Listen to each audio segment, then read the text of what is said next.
Welcome back, everyone. Today's headline feels like something out of a dystopian thriller.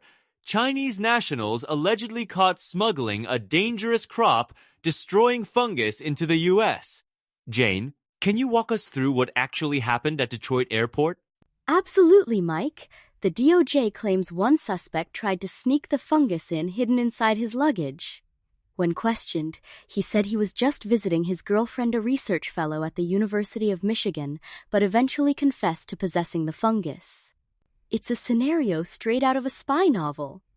Seriously, it reads like a Hollywood script, except the stakes here are very real. So, what exactly is this fungus, and why is it such a big deal? The fungus is notorious for infecting crops like wheat, barley, and rice, causing billions in losses globally each year. But that's just the economic side. It's also a human health hazard if ingested, leading to liver damage and even birth defects. So, introducing it intentionally is no small matter. Let's dig a little deeper. Why are fungi, specifically, such a nightmare for farmers and food security? Great question. Fungi like this one can spread invisibly through spores, riding the wind or clinging to clothing. It's like a microscopic ninja bee. The time you spot the damage, it's everywhere. Unlike pests you can spray or animals you can fence out, fungi infiltrate silently. That's a terrifying analogy. Are there historical cases where fungal outbreaks have devastated crops before? Absolutely. The Irish potato famine in the 1840s was caused by a fungus-like organism. More recently, wheat blast outbreaks in South America cost farmers hundreds of millions. And experts warn new strains are constantly emerging, so it's a moving target for agriculture. This brings us to the bioterror angle. Traditionally, we think of terror weapons as bombs or chemicals.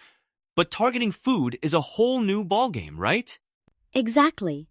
Food systems are soft targets. They're sprawling, interconnected, and hard to secure. A single infection can ripple across entire regions, leading to shortages, price spikes, and even unrest. It's a slow burn attack, but the consequences are massive.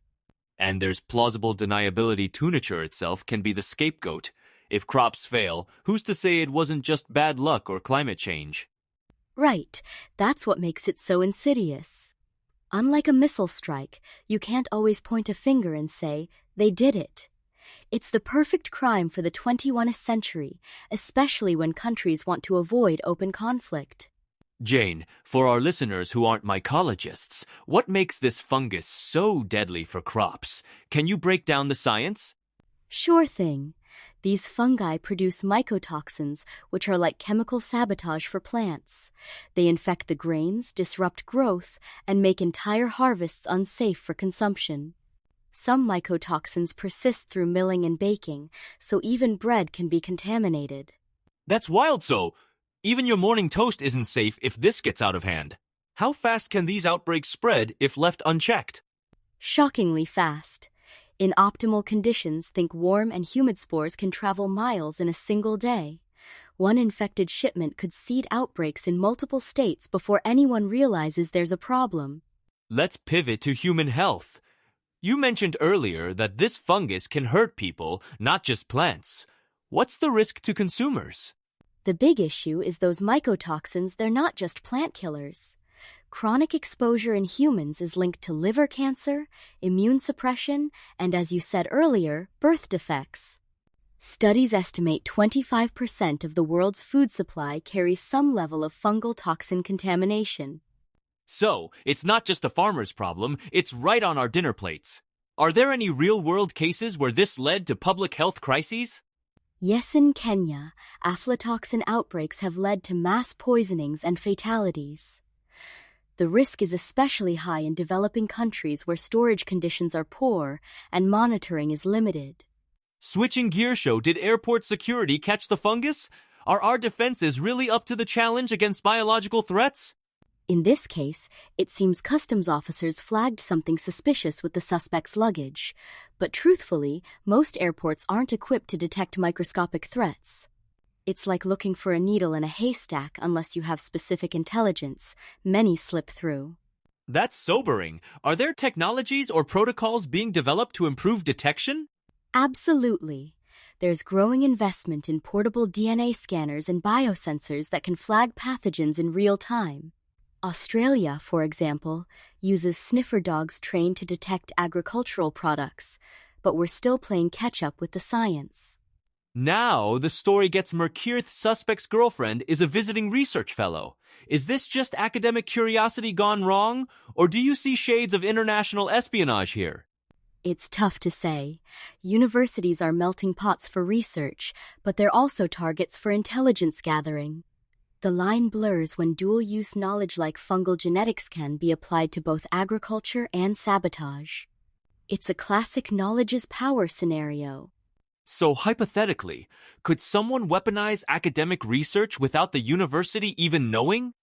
Absolutely. Many advances start as open research, but with the wrong intent, they can be twisted. That's why there's a push for biosecurity literacy among scientists, so red flags don't get missed. Let's zoom out. What does this case reveal about the evolution of warfare? Are we entering an era where plausible deniability trumps direct conflict? It certainly feels that way. With nuclear deterrence making open war unthinkable, states look for subtle ways to cause chaos. Biological agents, cyber attacks, and economic sabotage all offer fingerprint-free alternatives to tanks and missiles. That's a chilling thought. Is there any precedent for this kind of biological shadow war? Historically, yes. The Soviet Union reportedly experimented with crop pathogens during the Cold War. Today, the tools are more sophisticated, but the playbook remains. Strike quietly, deny everything. So, what should the US government do now?